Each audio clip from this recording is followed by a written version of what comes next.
Bro, they found it, that voicemail. The one from 2019. The one you left at 11:47 on a Wednesday night, sitting in your car, engine off, in a parking lot you don't even remember the name of, with your voice, doing that thing it does when you're not angry anymore, but you're past tired, and you've entered the territory of someone who knows they're saying something important to someone who isn't going to hear it. That voicemail, the one that lasted 3 minutes and 41 seconds, the one that started with a breath, not a word, a breath, because you had to decide, in real time, whether to even bother, whether the person on the other end deserved what you were about to give them, whether the truth was worth leaving on a recording that might never be played. You decided it was. They never played it. Until yesterday. Here's what happened.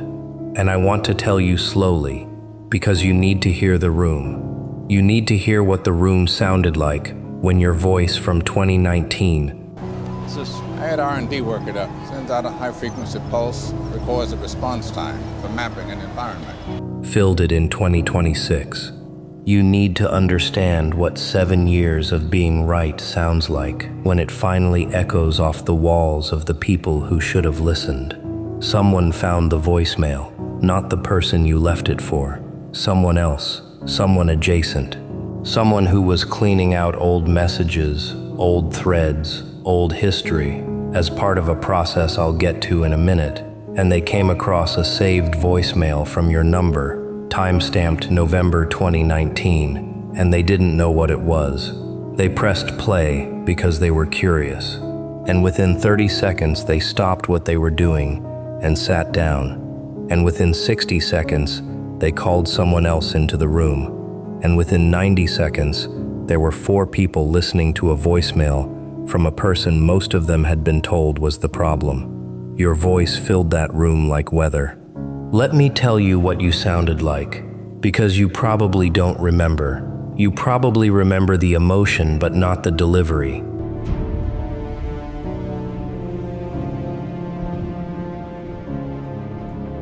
You probably remember the knot in your chest, but not the specific way your voice dropped into that low, flat, almost clinical tone you go to when the feelings are too big to perform.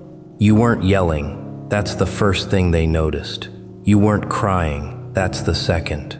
You were doing something much worse than either.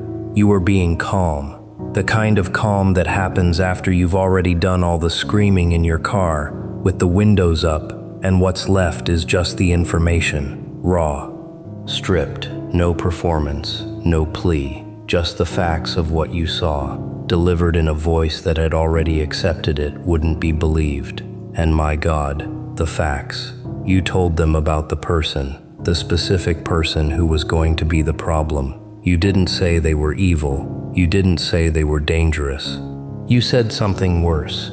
You said they weren't what they appeared to be. You said the math wasn't mathing. You said, I know how this sounds, and I know what you think of me right now, and I'm going to say it anyway, because I'd rather be the person who said it and was wrong than the person who saw it and said nothing. And then you laid it out. You described a pattern. You described a trajectory. You described what was going to happen if nothing changed. And you described it with a specificity that in 2019 sounded paranoid. That's the word they used. Paranoid. Maybe dramatic. Maybe too involved. Maybe projecting. Maybe going through something. They had a whole vocabulary for not listening to you. They had an entire framework for why the person saying the uncomfortable thing was the uncomfortable person, rather than the person doing the uncomfortable thing. You told them about the plan. Not a conspiracy, just the plan. The trajectory that everyone else was calling exciting and visionary and worth the risk. You said the foundation was wrong. You said the timeline was wrong. You said the numbers everyone was celebrating were built on assumptions that hadn't been tested, because testing them would mean admitting the possibility that the whole thing was moving too fast. You said slow down. You said check. You said I'm not saying stop, I'm saying look. And they heard a person who was afraid of change. They heard a person who couldn't keep up. They heard a person who was too cautious, too negative, too stuck in the old way. They heard everything except what you were actually saying.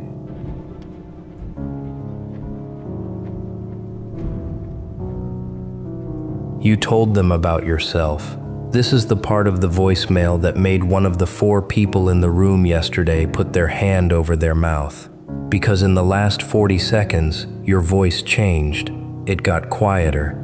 It got closer to the phone. And you said something that wasn't about the situation anymore.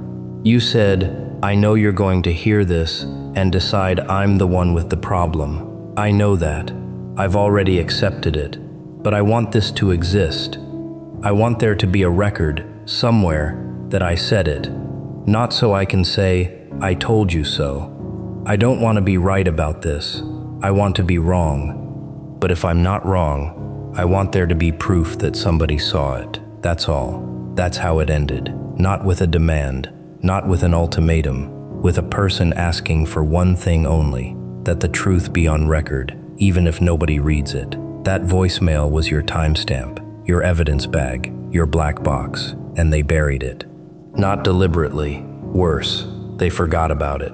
They moved on to the next meeting, the next update, the next version of reality that didn't include your voice. And the voicemail sat in someone's saved messages for 7 years, taking up 4 megabytes and 0 attention, waiting. Now let me tell you what happened between 2019 and yesterday.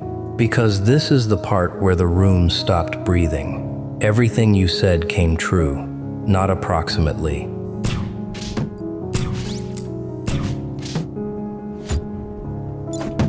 Not in the general direction of true. Specifically, on a timeline so close to the one your voice described in that parking lot, that one of the 4 people in the room actually went back and checked the dates. The person you warned them about, the one you said wasn't what they appeared to be. That person did exactly what you said they would do. They didn't do it in the dramatic, movie villain way that would have made it easy to catch.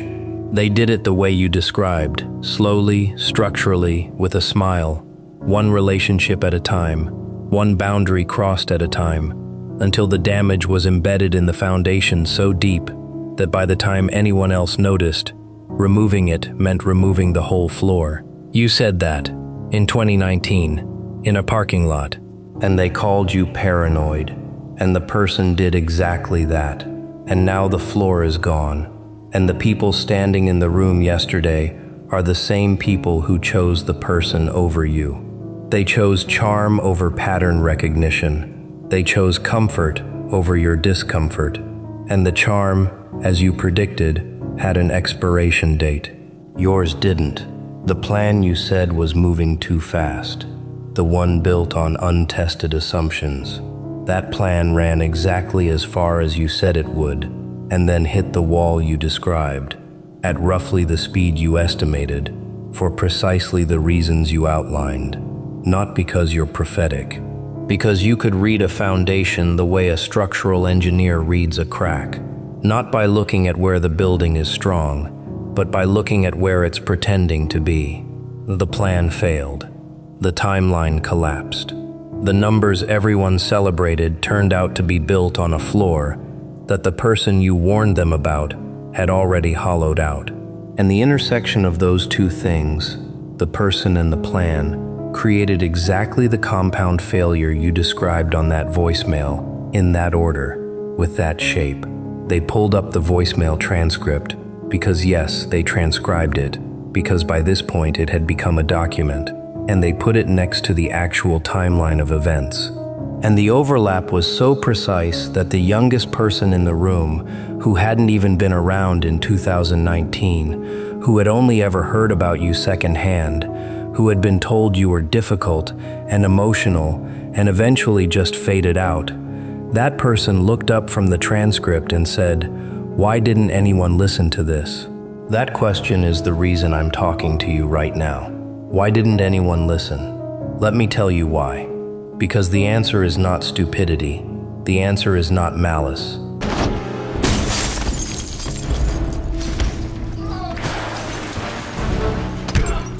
Not entirely. The answer is architecture. The answer is that the systems people build to make decisions, friend groups, organizations, families, teams, those systems have an immune response. And the immune response is triggered not by lies but by inconvenient truths delivered by people the system has already classified as low authority. You were low authority, not because you were wrong, because you were emotional, because you cared visibly, because your voice had a crack in it when you talked about things that mattered, because you hadn't learned, or refused to learn, the trick of saying devastating things in a steady boardroom voice that makes the devastating things sound like strategy instead of alarm. The system doesn't reject the information, it rejects the carrier. And once the carrier is rejected, the information dies with them. It doesn't matter how right the information is, it matters who said it. And you were the wrong who. You were the person whose delivery could be critiqued instead of whose content could be engaged with.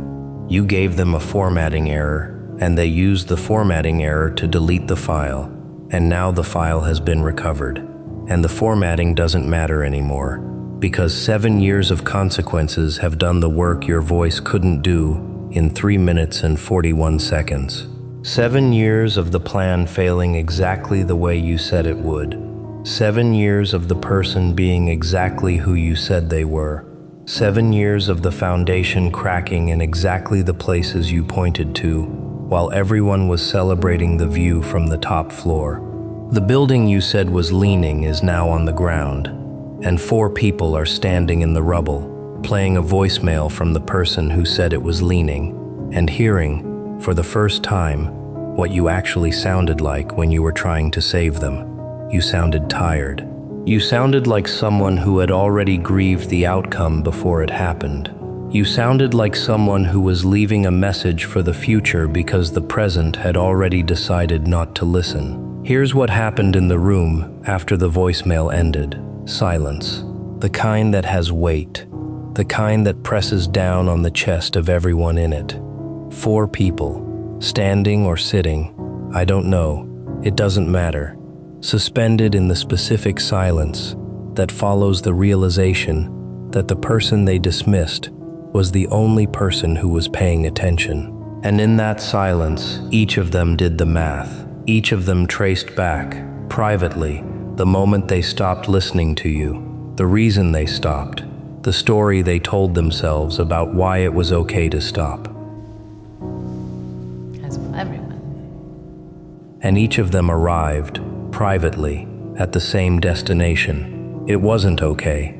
It was never okay. And the reason they stopped had nothing to do with you being wrong and everything to do with you being inconvenient. One of them, not the youngest, one of the others, one of the ones who was actually there in 2019, said something, quietly, more to the room than to any person. They said, "We owe them an apology," and nobody disagreed, and nobody moved. Because an apology in a situation like this is not a text, it's not a card, it's not a phone call that starts with, "Hey, I've been thinking." An apology for 7 years of not listening is a structural project. It's an admission that the system they built, the decision-making apparatus, the hierarchy of whose voice matters, was broken in a specific way, and the proof that it was broken is that the person who could see the clearest was the person they made the quietest. And then there are the others, the ones who weren't there in 2019 but inherited the verdict, the ones who never heard your voicemail, never sat in the room when you said it, never looked you in the eyes while you were trying to warn them. They just absorbed the consensus. Someone told them you were difficult, and they filed it, the way you file something you hear at orientation, without questioning it, without sourcing it, just slotting it into the architecture of what they assume is true. Because they're now holding a transcript that contradicts a story they didn't even write.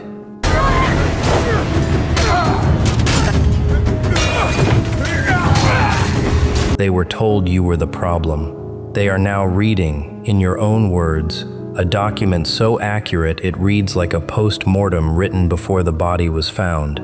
and they're realizing they've spent years treating you as a cautionary tale when you were actually the warning. The cautionary tale was ignoring you. I want to say something about your voice on that recording, because if you could hear it now, the 2026 version of you, listening to the 2019 version of you, something would happen in your chest that I need to prepare you for. You would hear someone younger, not in years necessarily, in weight. Someone who still believed that saying the right thing to the right people would produce the right outcome. Someone who still carried, in the back of their throat, the hope that being honest would be enough.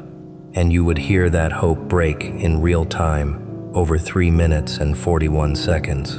You would hear it in the way your voice gets quieter toward the end, not because you ran out of things to say,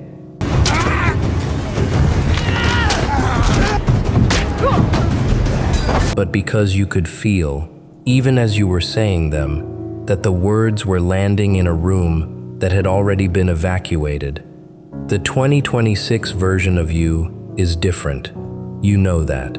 You've lost that specific hope, the hope that truth, on its own, is sufficient. And in its place, you've built something harder and more useful. You've built the knowledge that truth doesn't need to be received to be true, that the voicemail didn't need to be played to be right, that your voice didn't need an audience to be accurate. You said it, you meant it, it was correct. And whether or not anyone pressed play was never your responsibility. But there's something tender in hearing your old voice, isn't there? Something that makes you want to reach back through 7 years and tell that person in the parking lot, you're not crazy, you're not dramatic, you're not too much, you're the only one paying attention in a room full of people who have decided that paying attention is impolite. And the voicemail you're about to leave is going to sit in the dark for 7 years and then walk into a room and stop 4 people mid-breath. You're not wasting your time. You're building the only kind of evidence that can't be edited, can't be spun, can't be rewritten by the people who benefit from the rewrite. A voice, your voice, on the record. They haven't called you. I want you to know that. As of right now, they haven't reached out. They're still in the room, metaphorically, still standing.